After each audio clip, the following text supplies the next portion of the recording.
नमस्कार, आप देख रहे हैं धाह न्यूज और मैं हूं अभिषेक मिश्रा। देखिए, प्रधानमंत्री नरेंद्र मोदी ने शपथ ले ली है। तीसरी बार प्रधानमंत्री पद की शपथ उन्होंने ली है दिल्ली में। और शपथ लेने वाले मंत्रियों में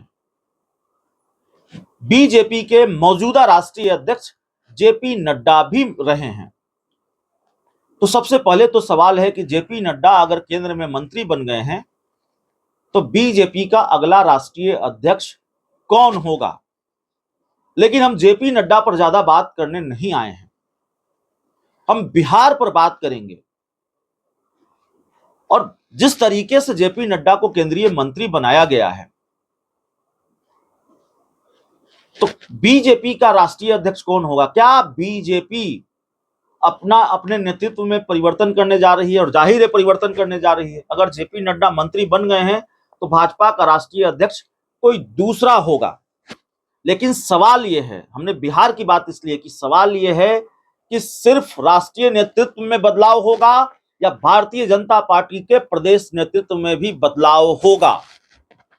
क्योंकि सम्राट चौधरी बिहार के डिप्टी सीएम हैं।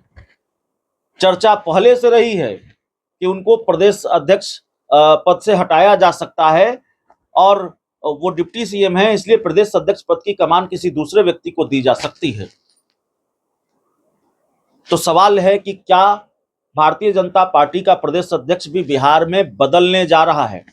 और भारतीय जनता पार्टी 5 लोकसभा की सीटें बिहार में हार गई है। बक्सर जैसी सीट हार गई है जिस पर उसका कब्जा था और लगातार कब्जा होते आ रहा था। भारतीय जनता पार्टी और भी कई लोकसभा की सीटें हार गई हैं।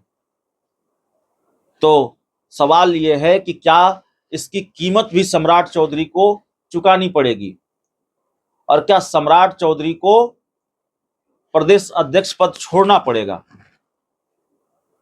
क्योंकि भारतीय जनता पार्टी में एक परंपरा भी है, अगर आप डिप्टी सीएम हैं, किसी सरकार में किसी पद पर हैं, तो फिर पार्टी में किसी पद पर हो, ये जरूरी नहीं है या ये होता नहीं है। भारतीय जनता पार्टी में कम होता हुआ देखा है हमने, जो जानकारी हमारे पास है।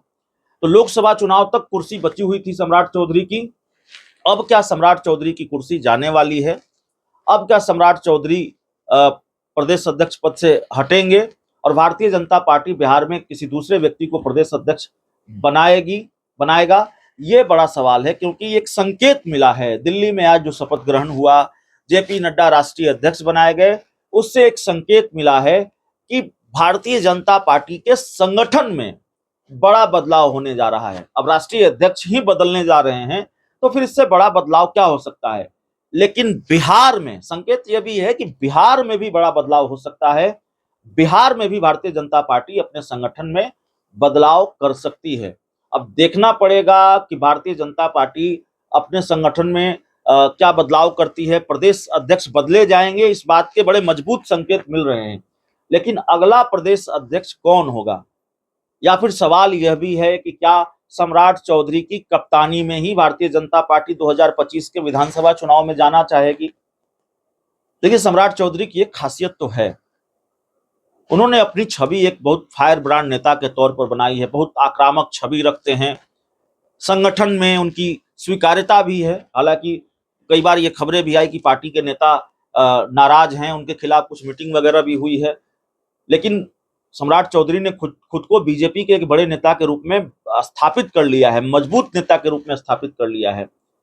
ऐसे में इस सिक्के का दूसरा पहलू यह है कि विधानसभा चुनाव में बहुत कम वक्त है, तो क्या सम्राट चौधरी को बीजेपी हटाना चाहेगी।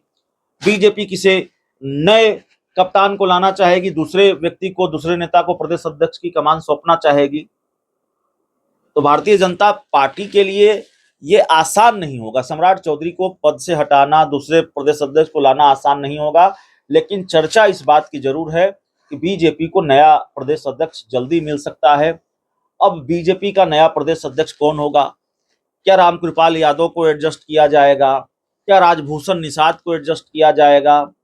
भारतीय जनता पार्टी क्या और किसी व्यक्ति को प्रदेश अध्यक्ष बनाएगी। जनक राम की चर्चा रही है, भारतीय जनता पार्टी जनक राम को प्रदेश अध्यक्ष बना सकती है, और इस रेस में वो पहले भी रहे हैं, लेकिन बीजेपी ने सम्राट चौधरी को प्रदेश अध्यक्ष बनाया था। तो कई सवाल है जिनके जवाब आने वाले दिनों में मिल सकते हैं। बहुत हद तक संभव है कि बिहार भाजपा में भी आपको बदलाव दिखे और शायद प्रदेश अध्यक्ष बदले जाएं। बहुत बहुत धन्यवाद।